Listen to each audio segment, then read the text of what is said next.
Hello and welcome back to our second episode of podcast series campus to corporate. मैं हूं आपका host विराज तरल और आज हम डिस्कस करेंगे वो इम्पॉर्टेंट स्टेप्स जो एक वर्किंग प्रोफेशनल्स को अपने करियर में ग्रो करने में मदद करेगा। तो चलिए एक्सप्लोर करते हैं वो स्ट्रेटजीज और टिप्स जो आपके ट्रांजिशन को स्मूथ और इम्पैक्टफुल बना सकता है। So let's get started. तो सर, मेरा सबसे पहला ये सवाल है कि interview as a experience professional interview के लिए कैसे प्रिपेयर करना चाहिए? वेल, अगर आप वर्किंग प्रोफेशनल हो तो उसमें पहले तो आपका जॉब स्केड्यूल देख लो कि जो करंट जॉब स्केड्यूल है वो कैसा है, क्योंकि ज़्यादा तौर पर जितने भी इन्वेस्टमेंट बैंक्स है, कंसल्टिंग फर्म्स या हो सकता है कि फंड एडमिनिस्ट्रेटर या फंड मैनेजमेंट कंपनीज है, उसमें लॉन्ग वर्किंग आवर्स होता है। राइट। और उसकी वजह से आप जब इंटरव्यू प्रिपरेशन करने जाते हो ना तो थोड़ी सी दिक्कतें होती है। So what I would suggest कि आपको क्या करना चाहिए, देखो, एक तो प्लान बनाओ कि आप डेली कितना समय दे सकते हो। Right. 30 minutes, 1 hour. और मैं ये नहीं कह रहा हूँ कि आप 7 to 8 आवर्स, आप उतना मेहनत करने की भी ज़रूरत नहीं है। अगर आप डेली 30 मिनट्स भी आप देते हो ना, 30 into 30 का अगर कैलकुलेशन कर दो, एक महीने में कितने मिनट्स हो जाएंगे, तो करीब करीब अगर आप मान के चलिए 10 घंटे भी अगर आप एक महीने में स्पेंड करते हो ना इंटरव्यू प्रिपरेशन के लिए, विच इज़ इनफ। बट उसके पहले आपको आपकी करंट प्रोसेस, प्रोजेक्ट और जिस वर्टिकल में आप हो वो समझना है और लिस्ट ऑफ कंपनीज निकालना है जिसको आप अप्लाई कर सकते हो। राइट। तो अगर ये अप्रोच अगर आप लेके आते हो, क्योंकि कंसिस्टेंसी बहुत ज़्यादा मैटर करती है उसमें। ओके। इंडिया में KPO industry, investment banking, asset management काफ़ी ग्रो कर रहा है। तो ऐसे कौन सी टॉप डिमांडिंग स्किल्स हो सकती है जो उस पर फोकस करना चाहिए? देखो, केपीओ का मतलब है नॉलेज प्रोसेसिंग आउटसोर्सिंग कंपनीज है, बट जितने भी KPO companies, if I talk about, let's take example, जैसे एटॉस हुआ, या फिर इन्फोसिस है, विप्रो है, टेक महिंद्रा है, अगर आप इनका बिजनेस मॉडल देखोगे, मैं आईटी की बात नहीं कर रहा हूँ क्योंकि बहुत सारे लोगों को लगता है कि इनका सिर्फ आईटी का ही बिजनेस है। नहीं, इनका आईटी के अलावा जो बिजनेस है केपीओ बिजनेस भी, बीपीओ केपीओ। बट अगर मैं केपीओ की बात करूं तो उसमें ज्यादा तौर पर जो इनके क्लाइंट्स है, या तो इंश्योरेंस के कंपनीज है, या तो इनकी मॉर्गेज की कंपनीज है, या फिर बैंकिंग के कंपनीज है। अभी बैंकिंग में कमर्शियल बैंकिंग हो सकता है या इन्वेस्टमेंट बैंकिंग हो सकता है, कोई भी वर्टिकल हो सकता है। अगर मैं इनकी बात करूं, देखो, आप बीएनवाई में काम करो या इनके केपीओ में काम करो, दोनों एक ही है। अगर मैं ऑपरेशंस लेवल की अगर बात करूं तो राइट, सेल्स डिपार्टमेंट अलग हो गया उसमें। राइट।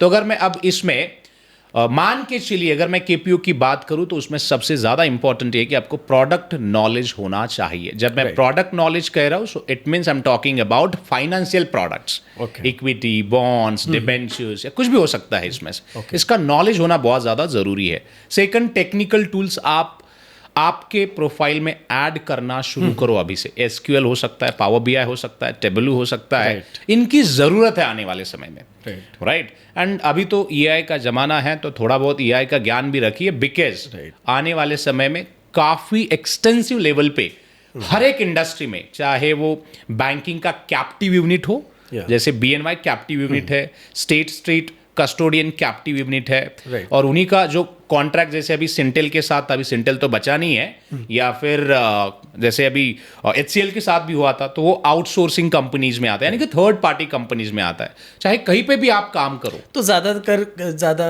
वहां पर आपको मिडल ऑफिस और बैक ऑफिस ऑपरेशंस तो उन दोनों केस में आपको ये technical skills plus product knowledge पता होना और समझना जरूरी ही है।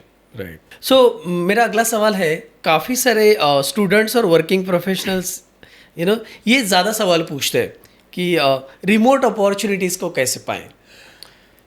देखो, रिमोट अपॉर्चुनिटीज़ अगर हम कंपेयर करें, जैसे कि अगर मैं आईटी कंपनी की बात करूं, जो डेवलपर्स होते, कोर डेवलपर्स की अगर मैं बात करूं, तो वो अगर बेसिकली देखा जाए तो रिमोट अपॉर्चुनिटीज ज्यादा एक्सटेंसिव लेवल पर उनको मिलते हैं। बट अगर मैं on other hand if I compare with KPO industry, या फिर जैसे बैंकिंग कैप्टिव इंडस्ट्री हुआ, या पेमेंट प्रोसेसेस हुआ, इन सब में अगर आप देखोगे ना, ये क्रिटिकल जोन में आते, क्योंकि इनका डेटा बहुत ज्यादा क्रिटिकल होता है। जैसे अभी अगर एक प्रोसेस का नाम लेता हूं मैं, मान के चलिए कोई कंपनी मर्जर एंड एक्विजिशन कर रही है और आप उसके ऊपर काम कर रहे हो। राइट।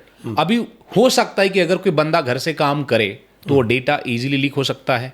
राइट। दूसरा मैं एग्जांपल देना चाहूंगा, जैसे क्रेडिट कार्ड पेमेंट की प्रोसेस। क्रेडिट कार्ड पेमेंट की प्रोसेस में अगर आप देखोगे, कोई भी व्यक्ति जो काम कर रहा है वहां पे, that guy can set up and dummy accounts and वहां से पैसा खुद के अकाउंट्स में ट्रांसफर कर सकता है। ऐसे कितने सारे केसेस इंडस्ट्री में हुए हैं। जैसे क्रेडिट स्विस में एक किस्सा हुआ था कि उसी के वीपी ने एक नए बंदे के अकाउंट, यानी कि जो लॉगिन आईडी होता है ना, ट्रेनिंग के तौर पर बात करी और डमी अकाउंट सेटअप करके कुछ क्रोर्स ट्रांसफर किए थे पर्सनल अकाउंट्स में। तो ये कई सारे ऐसे किस्से आपको देखने को मिलेंगे। तो मैं कहना ये चाहता हूं, बैंकिंग और केपीओ का जो डेटा है वो क्रिटिकल है। तो उसमें वर्क फ्रॉम जो होम या रिमोट अपॉर्चुनिटीज होते हैं ना, बहुत कम आपको दिखेंगे। बट फिर भी अगर आपको ढूंढना है तो मैं कहूंगा कि जैसे जो कंसल्टेंसीज है, जिसमें जो स्टार्टअप है, बेसिकली फिनटेक मैं कहूंगा कि जो फंड एडमिनिस्ट्रेशन में हो सकते हैं, या चाहे बुटीक इन्वेस्टमेंट बैंक्स हो सकते हैं जो स्मॉल बैंक्स होते हैं कैपेसिटी में,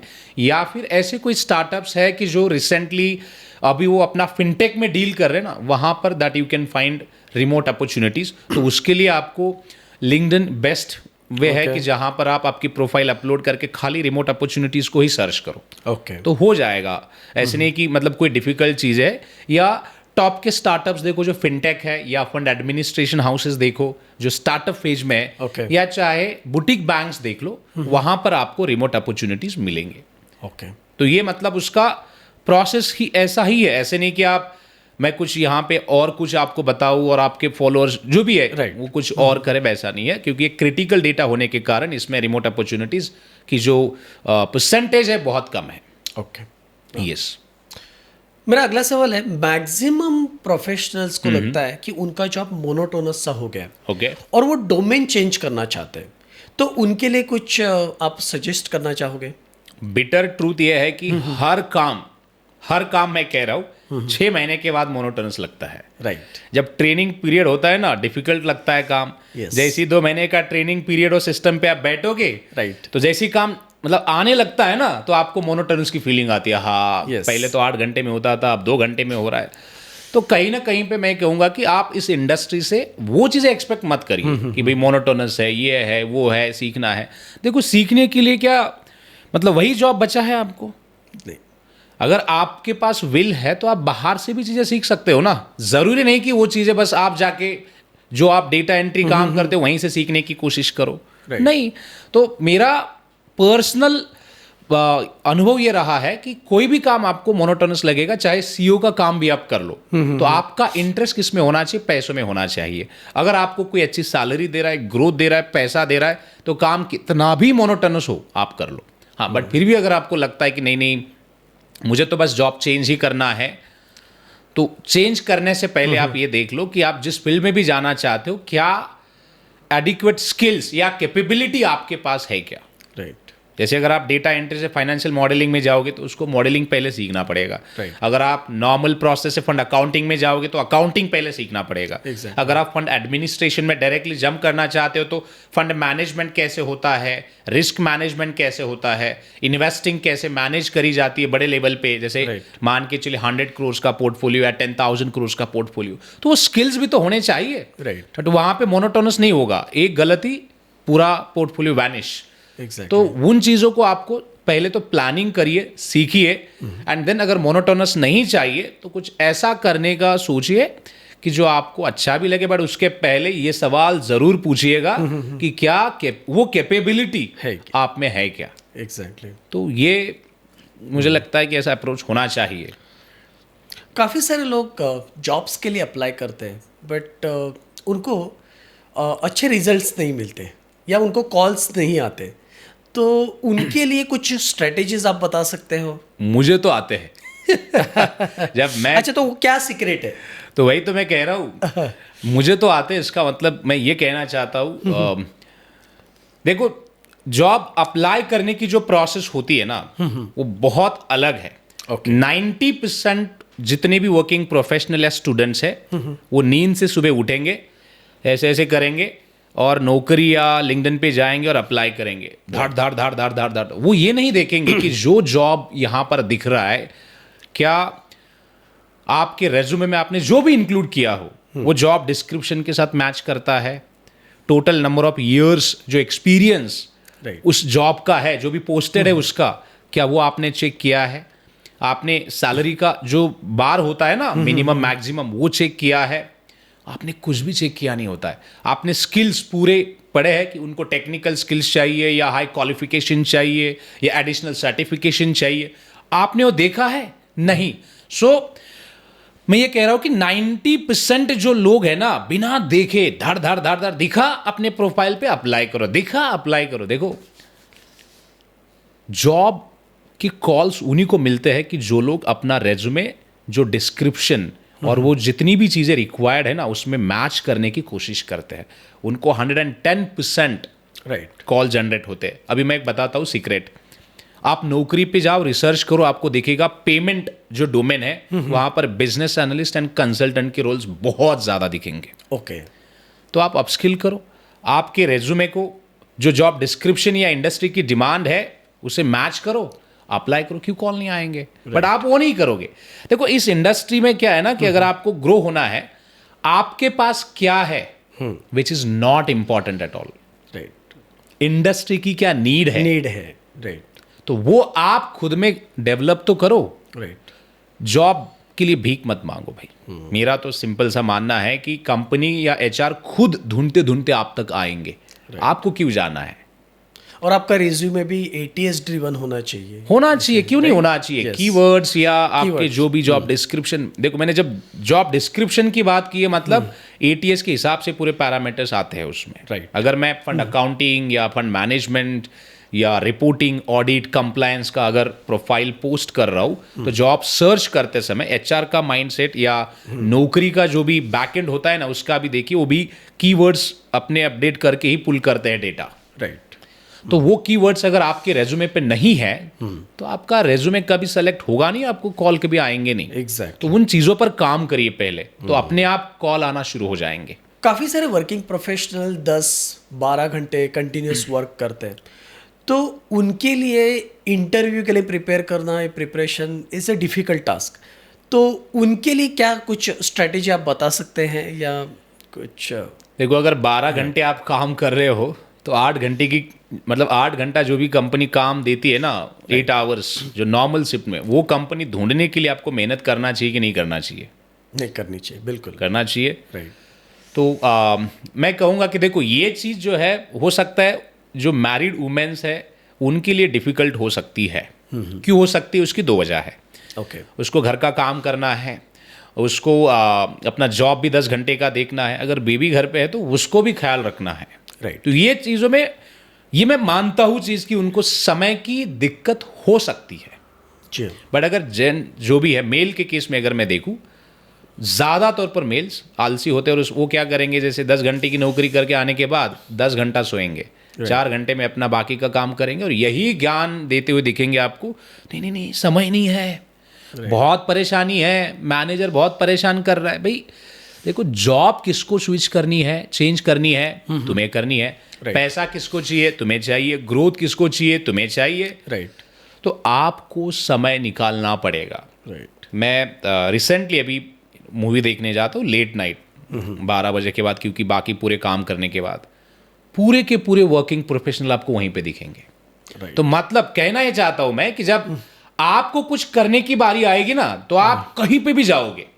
बट जॉब चेंज करने या स्विच करने की बारी आएगी तो आपका पहला रीजन होगा कि मेरे पास समय नहीं है, कंसिस्टेंसी नहीं है, या पता नहीं है।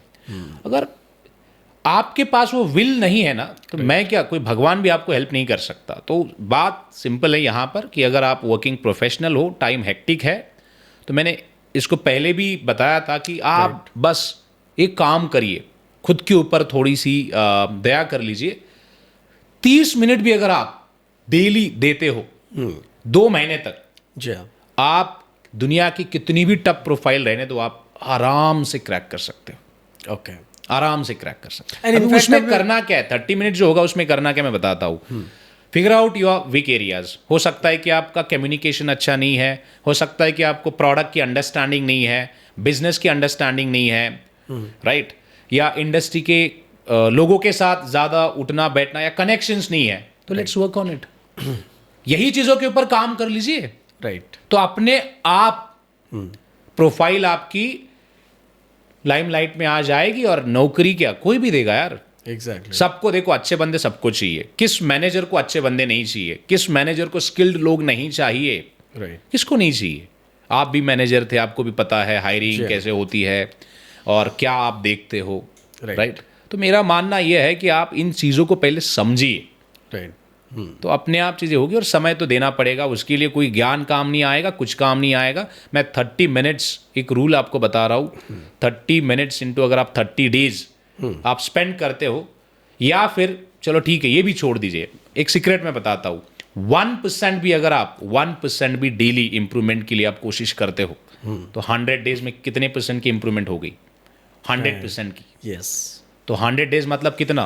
3 मंथ्स। यस। दे दो ना यार, क्या दिक्कत है ना? राइट। तो वही है। काफ़ी सारे नॉन बैंकिंग प्रोफेशनल्स को बैंकिंग प्रोफेशन में आना चाहते हैं या उनका डोमेन चेंज करना चाहते हैं, तो उनके लिए कुछ सजेशन या कुछ सलाह देना चाहते हो? मेरा पहला तो मतलब मैं ये कहूंगा कि पहले तो आप डोमेन चेंज करने की बजाय आप जिस जगह पर हो वहां पर क्या बेहतर कर सकते हो उसके लिए कोशिश करो। राइट। जैसे हो सकता है कि आप पर्सनल लोन की अंडरराइटिंग प्रोफाइल पे हो, तो वहां पे देखो कि और मैं आगे कैसे जा सकता हूं। अगर आप इंश्योरेंस में हो तो वहां पे देखो कि आप वहां पे ग्रोथ कैसे अचीव कर सकते हो। बट इसके बावजूद अगर आपको ये लगता है पैसा, प्रमोशन या ग्रोथ या जॉब सेटिस्फैक्शन जो भी हो, ये इसमें अगर आप कहीं पे भी इसी पैरामीटर पे अगर आपको लग रहा है कि you are not happy with it, तो तभी जाके आप जॉब ट्रांसफॉर्मेशन के लिए कोशिश करिए, क्योंकि transformation comes with pen.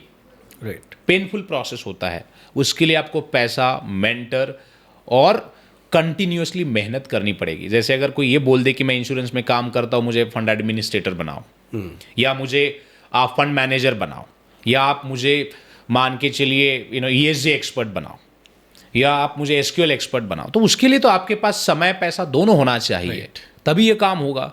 But होगा अगर कोई सच में कोई करना चाहता है, तो उन्हीं के लिए मैं कहूँगा कि जैसे GMT एकेडमी का प्रोग्राम है, फंड एडमिनिस्ट्रेटर, इन्वेस्टमेंट बैंकर, या फिर ESG analyst, loan syndication analyst, या फिर अपने कॉर्पोरेट एक्शन एनालिस्ट, ये कई सारे ऐसे इंडस्ट्री ओरिएंटेड जो इंडस्ट्री को एक्चुअली उन्हीं फील्ड्स के लोग चाहिए, वैसे प्रोग्राम्स है, तो उनको एनरोल करिए एंड मैदान में उतरिए। हाँ, लेकिन डोंट एक्सपेक्ट दैट कि आप देखो बहुत सारे इंस्टीट्यूट है बोलेंगे कि 1 लाख का कोर्स परचेज करो, ये होगा, ऐसे नहीं होता है चीज़ें, क्योंकि ग्राउंड लेवल की रियलिटी कुछ अलग होती है। मैं आपको थोड़ा सा मैं इसको और आगे का स्टेप्स बताता हूँ। आप मैनेजर हो, आपके हाथ में 2 प्रोफाइल्स है। एक मान के चलिए आप जैसे फंड अकाउंटिंग के लिए आप हायरिंग कर रहे हो, अभी उसमें जब हायरिंग कर रहे हो आप, तो एक फंड अकाउंटिंग के ही प्रोसेस का बंदा वहां पर है, और दूसरा मान के चलिए जो बंदा करियर ट्रांसफॉर्म करना चाहता है, पहले मॉर्गेज में काम कर रहा था, अब वो फंड अकाउंटिंग में आना चाहता है। दोनों का पैकेज जो भी है वो सेम ही है, क्वालिफिकेशन सेम ही है। तो मेरा सवाल आपसे है कि आप किसको हायर करोगे? जो बंदा ऑलरेडी फंड अकाउंटिंग के बैकग्राउंड से आ रहा है उसको हायर करोगे, या जो बंदा इंश्योरेंस से अपना करियर ट्रांसफॉर्म करना चाहता है उसको हायर करोगे? जो एग्जिस्टिंग उस डोमेन में से है, क्योंकि उसको एक्सपीरियंस है। तो एग्जैक्टली हाँ, एडिशनल पैरामीटर्स हो सकते, may be that you can check communication या टेक्निकल स्किल्स या attitude of that particular candidate, you can check that, right. But ये सब भी अगर फिट होता है तो आप डेफिनेटली ऐसे बंदे के पास जाओगे कि जो उसी फील्ड से है। तो जब भी आप करियर ट्रांसफॉर्मेशन का देखोगे, सो मेक श्योर कि आप ऐसे एक्सपर्ट से बात करो कि जो आपको ग्राउंड लेवल की रियलिटी बताएंगे, और तभी आप फिर एनरोलमेंट के लिए आगे बढ़ लेना।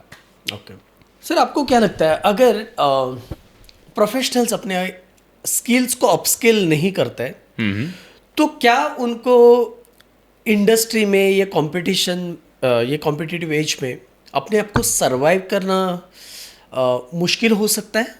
Late me tell you a fact now. Okay. 95 million people इस इंडस्ट्री से बाहर फेंक दिए जाएंगे। ओके। क्योंकि 59% वर्कफोर्स को अभी उनको ट्रेनिंग की ज़रूरत है। और उसमें से भी मैंने और चीज़ें आगे जाके पढ़ी तो ये पता चला कि 29%, जो 59 में से मैं बता रहा हूँ, 29% वर्कफोर्स को अभी के अभी ट्रेनिंग चाहिए। ओके, अभी के अभी। अच्छा, अगर उनको ट्रेनिंग नहीं मिलेगी तो आउटडेटेड हो जाएंगे इंडस्ट्री से। एंड वो भी नहीं, आपको भी पता है,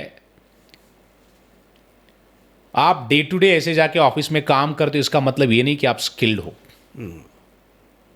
right, am I right? Yes, तो skills are different and day to day जाके जॉब करना वो अलग।